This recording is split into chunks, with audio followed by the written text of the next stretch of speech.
At its height, the Russian Empire was the largest contiguous land empire in world history.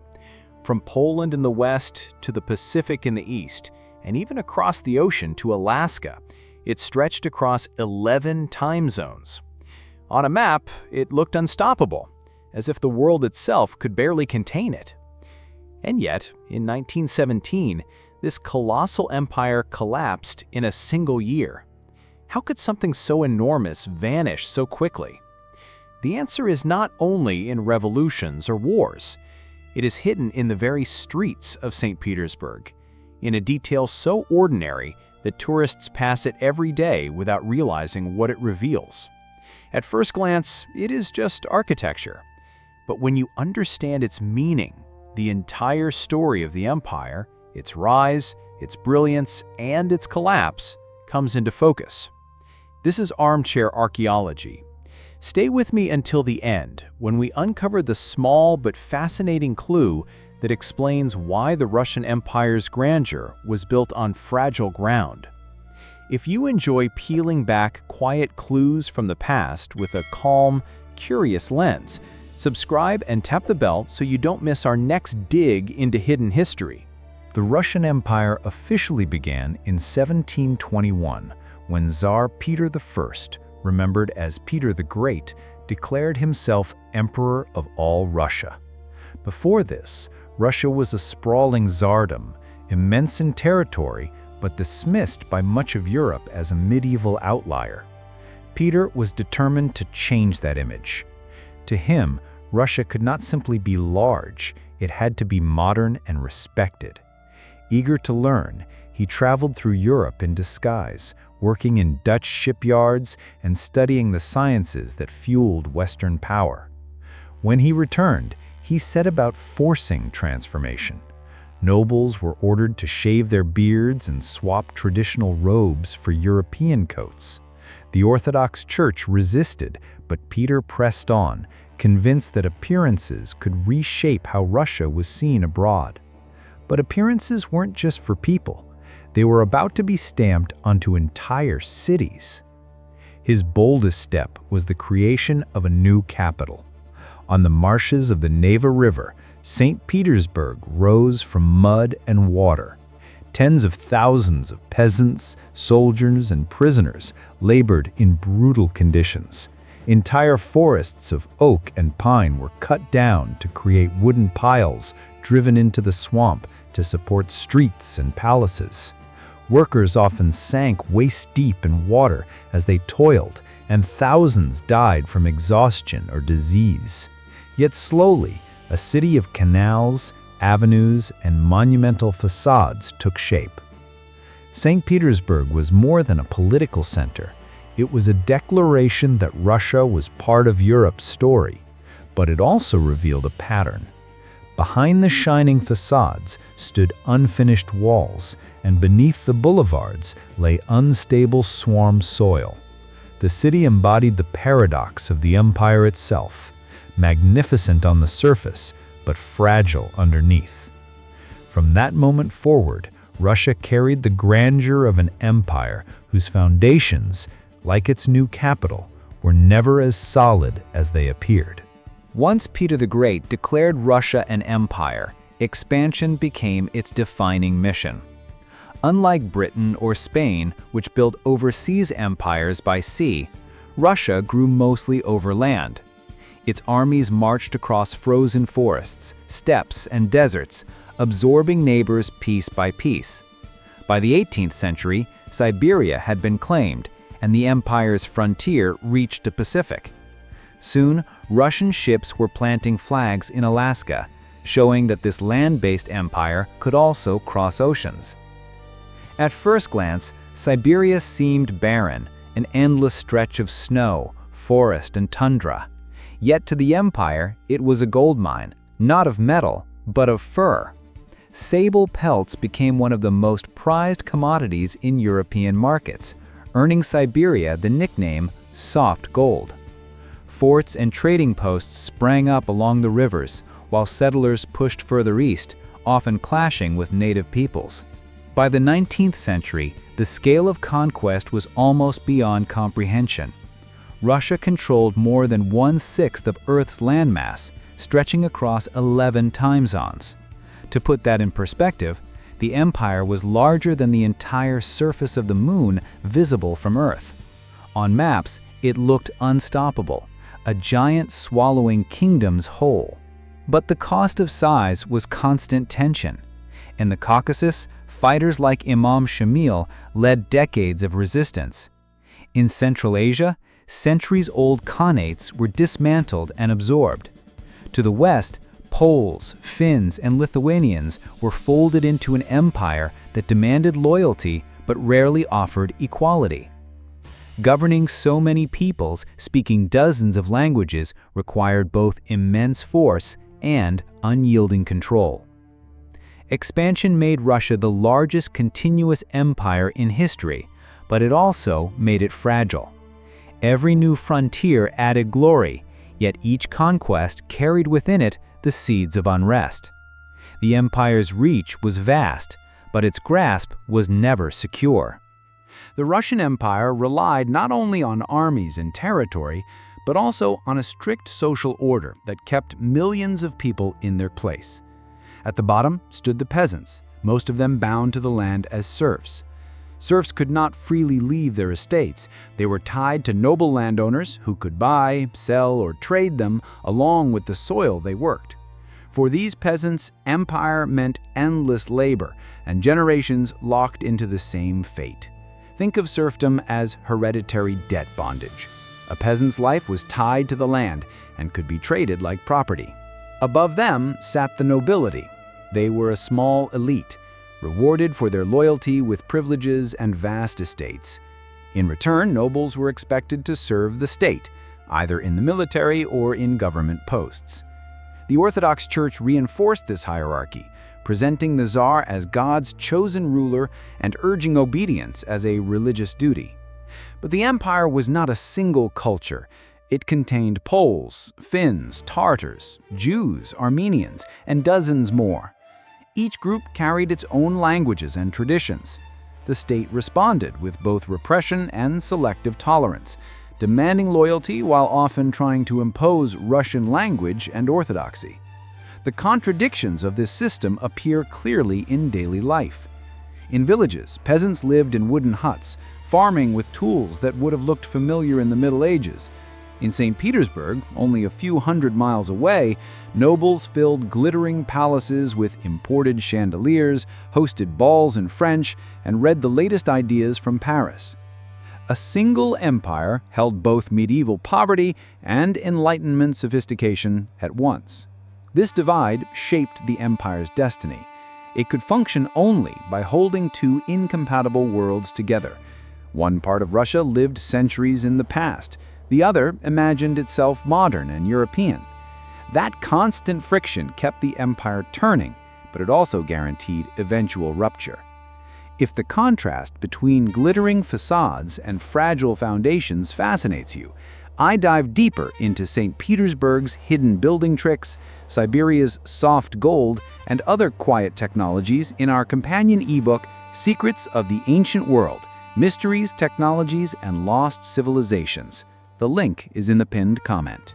While the Russian Empire was a world of contradictions at home, abroad it became a decisive player in global affairs. Its ambitions were tested almost immediately. In the early 1700s, Peter the Great fought Sweden in the Great Northern War. Russia's victory gave it access to the Baltic Sea and secured St. Petersburg as the empire's window to Europe. In the south, Russia clashed repeatedly with the Ottoman Empire. These conflicts were not only about territory, but also about identity. Russian rulers cast themselves as protectors of Orthodox Christians under Ottoman rule, giving their wars a religious character as well as a strategic one. Success in these campaigns pushed Russia closer to the Black Sea and raised its profile as a European great power. The empire's most dramatic test came in 1812, when Napoleon marched into Russia with the largest army Europe had ever seen. The Russians refused direct confrontation, retreating deeper into their own territory and burning crops as they went. By the time Napoleon entered Moscow, the city was deserted and ablaze. His army, cut off from supplies, was forced into a desperate retreat. Out of more than 600,000 men, only a fraction returned to France. Russia had turned back Europe's most feared general, and its victory reshaped the continent. If moments like Napoleon's frozen retreat and the maps we've reconstructed add clarity to this story, you can support this kind of deep dive research with a super thanks. It helps us license archives and create better visuals for the next investigation. But empire also brought limits. In 1867, stretched thin and fearing confrontation with Britain, Russia sold Alaska to the United States for just $7.2 million. In Central Asia, it entered into the Great Game with Britain, a century-long rivalry for influence that reshaped Afghanistan and beyond. By the 19th century, Russia was both a victor and a gambler. Its armies and victories brought prestige, yet every gain stretched its resources further. On the world stage, the empire looked powerful, but its reach always carried hidden costs. The Russian Empire was not only defined by its wars and rulers, it also became a cultural and scientific powerhouse, whose legacy still shapes how the world imagines Russia today. Architecture was one of its most visible expressions. Moscow's colorful onion domes reflected older traditions, while St. Petersburg was built as a stage for imperial grandeur. Neoclassical palaces, triumphal arches, and wide avenues gave the city a distinctly European look, a deliberate statement that Russia belonged among the continent's great powers. In literature, Russia produced giants. Alexander Pushkin pioneered modern Russian writing, while later authors such as Tolstoy and Dostoevsky explored love, morality, faith, and despair with a depth that made their works global classics. To many outside observers, reading these novels was their first encounter with the Russian soul. Science and exploration also flourished. Much of Russia's own territory remained unknown, so expeditions pushed across Siberia, the Arctic, and Central Asia. Naturalists documented plants and animals new to European science, while cartographers mapped landscapes that had previously been blank spaces on imperial charts. These discoveries were celebrated across Europe, and they strengthened Russia's identity as a modern state of knowledge and progress. Yet while explorers charted frozen rivers and writers filled libraries with masterpieces, daily life for most remained unchanged. In the countryside, peasants still lived in wooden huts, plowed fields with hand tools, and lived by rhythms of survival little different from the Middle Ages. The same empire that produced Dostoevsky also produced villages where no one could read his novels. This stark contrast was more than coincidence. It was the empire's essence. Splendor and hardship existed side by side, one sustaining the other. Culture and science gave Russia international prestige, but beneath that brilliance lay a population still trapped in poverty and tradition. By the late 19th century, the Russian Empire faced a problem it could not solve with armies alone. Western Europe had surged ahead with factories, railroads, and electricity, while Russia remained tied to agriculture and the memory of serfdom. Even after emancipation in 1861, peasants carried heavy debts and worked small plots that barely kept them alive. Industrialization arrived, but it came late and unevenly. Railroads linked Moscow, St. Petersburg, and the Black Sea, yet most of the empire's vast lands remained unreachable. Steel mills and textile factories appeared, but they were concentrated in a few cities. Workers crowded into slums, enduring long hours, poor pay, and unsanitary housing that bred disease and resentment. The pace of change was dizzying.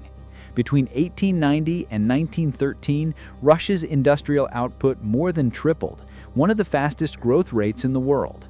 On paper, this looked like progress. In reality, the transformation unsettled society. Millions of peasants left their villages for factory jobs, carrying old grievances into the new industrial world.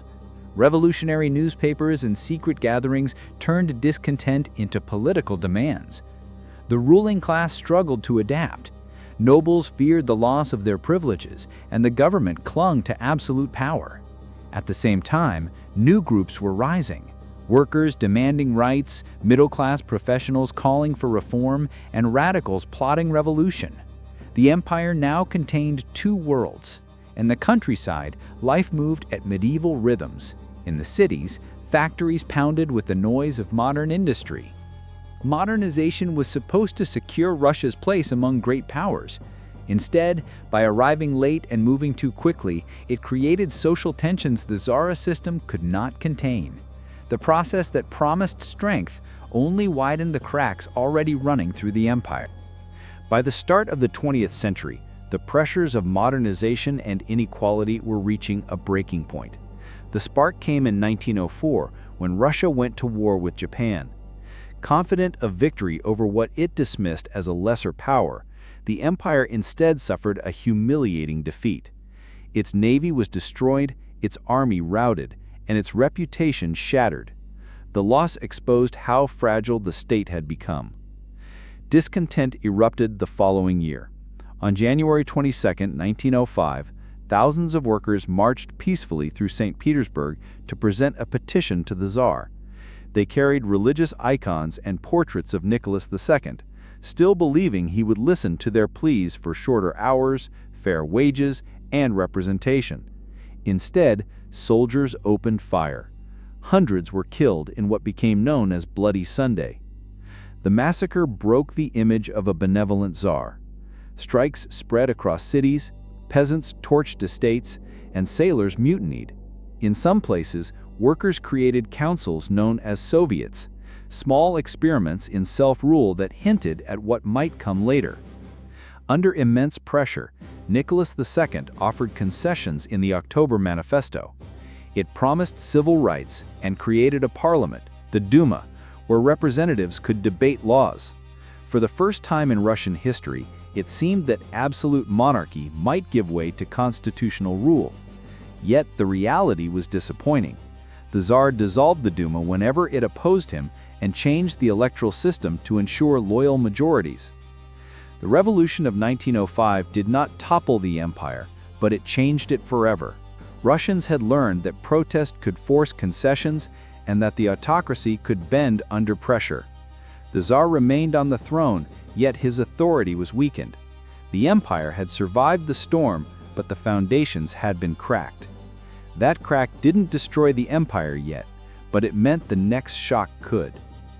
Could a stronger, truly independent Duma have stabilized the empire after 1905, or were the foundations already too weak? Share your take below. I love reading what you think. When World War I broke out in 1914, Russia entered the conflict with patriotic enthusiasm. Crowds filled the streets, church bells rang, and soldiers marched off believing they were defending the empire's honor. Many hoped the war would unify the nation under the Tsar. Early victories against Austria-Hungary fueled that optimism, but it quickly collapsed. Germany's modern army proved devastating. By 1915, Russia was suffering defeat after defeat, retreating hundreds of miles while losing territory and men in staggering numbers. The human toll was almost beyond comprehension. By 1917, more than 7 million Russian soldiers had been killed, wounded, or captured. Some entire villages lost nearly all their young men. Shortages were so severe that new recruits were sometimes sent to the front without weapons, told to arm themselves by picking up rifles from the dead. For countless families, the war was no longer about patriotism, but survival.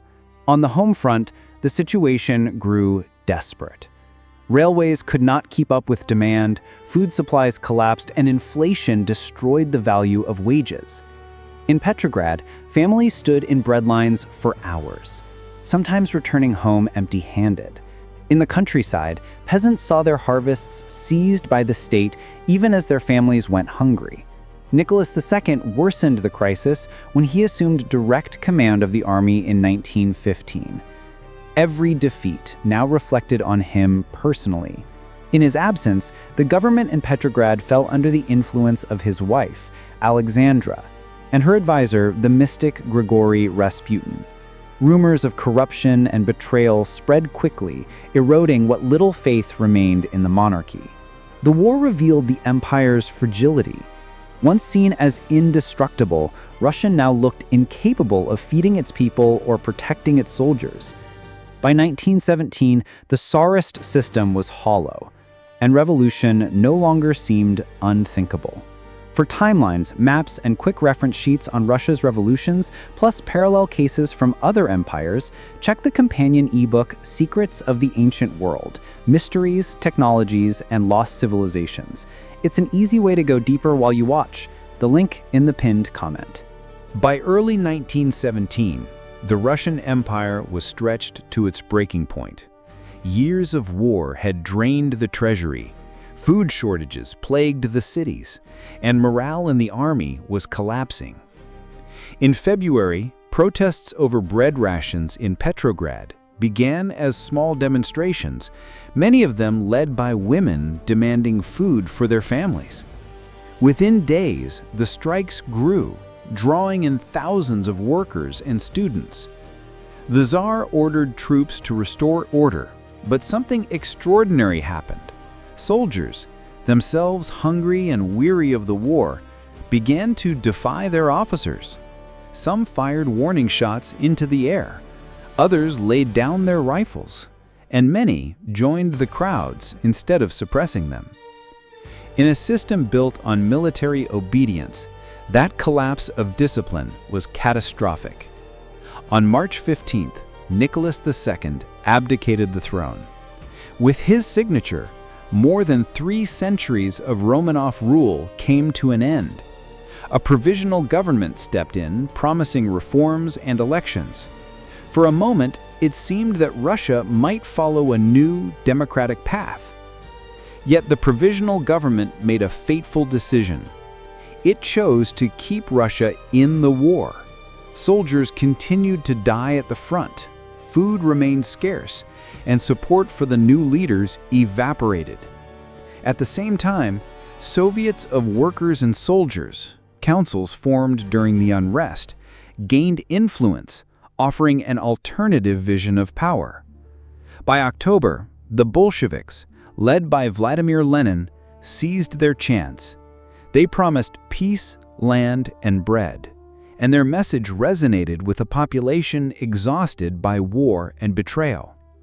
Armed workers and sympathetic soldiers stormed key points in Petrograd, toppling the provisional government in a matter of hours. The Russian Empire was gone. What replaced it was not stability, but civil war, as rival visions of Russia's future clashed across the ruins of a fallen empire. The Russian Empire collapsed in 1917, but its presence has never truly disappeared. Walk through St. Petersburg today, and Peter the Great's vision still dominates in its canals, wide boulevards, and Baroque facades. Across Russia and beyond, imperial landmarks remain. The onion domes of Moscow, the grand railway stations that tied together its vast provinces, and the neoclassical halls of Kazan. Even where the empire no longer rules, its architecture still shapes the landscape. Culturally, the empire left a treasure house. Pushkin, Tolstoy, and Dostoevsky remain fixtures of world literature, read in dozens of languages. The music of Tchaikovsky is performed on every continent. Scientific expeditions that once mapped Siberia and Central Asia filled libraries with charts and collections, many of which are still used by researchers today. Yet, the empire's most enduring legacy is political. Borders drawn by conquest created tensions in Eastern Europe, the Caucasus, and Central Asia that still fuel conflicts. Modern Russian leaders often invoke imperial grandeur, framing their policies as continuations of Tsarist ambitions. The empire may be gone, but its shadow influences decisions in the present. And memory itself is divided. For some, the empire represents a golden age of power, elegance, and cultural brilliance. For others, it stands for centuries of censorship, serfdom, and repression. Both perspectives are accurate, because the empire was never one thing. It was splendor and suffering, modernity and medievalism, often existing side by side. That paradox may be its truest legacy. The Russian Empire dazzled the world with scale and culture. But beneath the surface, it carried contradictions it could never resolve. Its monuments remain, but the system that built them proved as fragile as the foundations beneath St. Petersburg itself. At the beginning of this story, I promised that the secret of the Russian Empire's rise and fall could be found on the streets of St. Petersburg. To see it, you only need to look closely at its buildings. Along the grand avenues, facades gleam with ornate columns, painted plaster, and sculpted detail. But step to the side or look behind them, and you often find something very different. Bare brick walls, crumbling plaster, or sections that were never finished at all. This was no accident. Regulations and fashion in the imperial capital pushed landowners to present polished facades along main streets. Landowners spent fortunes on the fronts of their buildings while leaving the sides and interiors plain. To visitors, the city looked magnificent, but much of that magnificence was only a mask. And that mask mirrored the empire itself. To the outside world, Russia projected glittering palaces, vast armies, and territory stretching across continents. Yet beneath the surface lay poverty, inequality, and a system stretched so thin that one crisis, war, famine, or protest could break it.